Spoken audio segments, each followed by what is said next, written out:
जटातविगलज्जलप्रवाहपावितस्थले गलेवलम्ब्य लम्बितं भुजङ्गतुङ्गमालिकाण्डमड्डमड्डमड्डमन्निनाडवड्डमर्वयं चकार चण्डताण्डवं तनोतु न शिव शिवम्।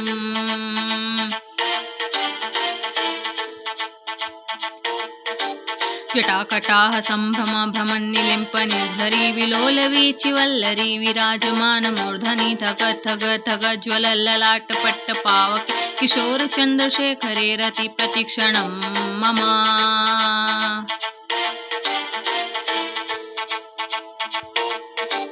धराधरेन्द्र नन्दिनी विलास बन्धु बन्धुराय स्फर्ति ग्रन्थ सन्तति प्रमोदमान मानसे कृपाकटाक्ष धोरणी निरुद्ध धुर्धुरापति क्वचिद्दिगम्बरे मनो विनोद मेदु वस्तुनि।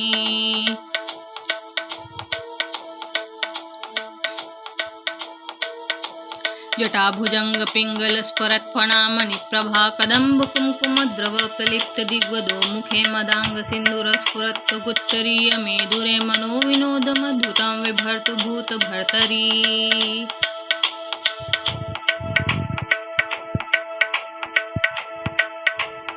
ओम नमः शिवाय।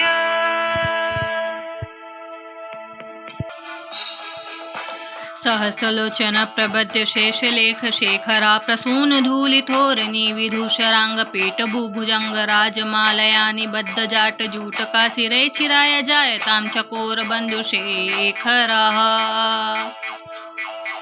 ललाट चत्वरज्वलं धनञ्जय स्फुलिंग पानिपीत पंचसायकं नमन्निलिम्प नायकं सुधामयूखलेखया विराजमान शेखरं महाकपालि संपदे शिरोजुटालमस्तु नः।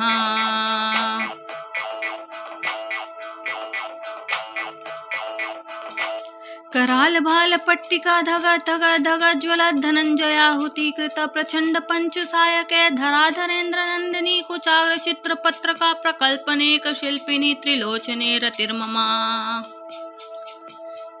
नवीन मेघ मंडली निरुद्ध दुर्धुर स्फुरा कुहू निशीदिनी तमा प्रबंध बंध कंधरा निल्प निर्झरी धरस्तनोतु कृति सिंधुरा कला निधान बंधुर श्रियं जगद्धुरंधरः।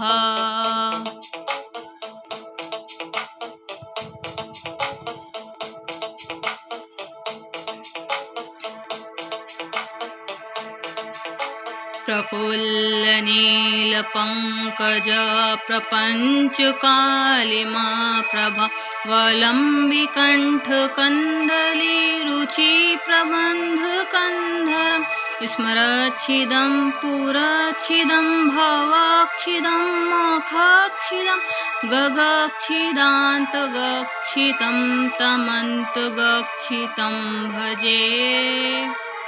अखर्व सर्वमंगला कला कदम्ब मंजरी रस प्रवाह माधुरी विजृंभणा मधुरितं स्मरान्तकं पुरान्तकं भवान्तकं मखान्तकं गजान्तकान्तकान्तकं तमन्तकान्तकं भजे।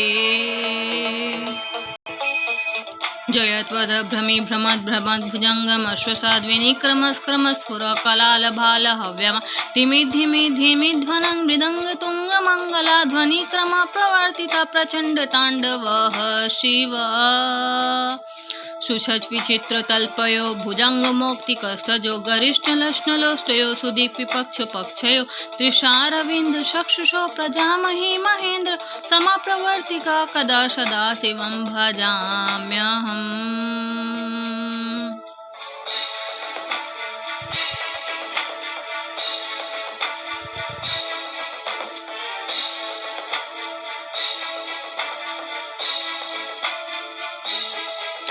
कदा निलिल्प निर्झरी निकुंज कोटरे वसन विमुक्त दुर्मति सदा सरस्थमंजलिं वहन विमूल लोल लोचनो ललाम भाल लग्न काशिवेति मंत्रमुच्चरन् कदा सुखी भवाम्यहम्।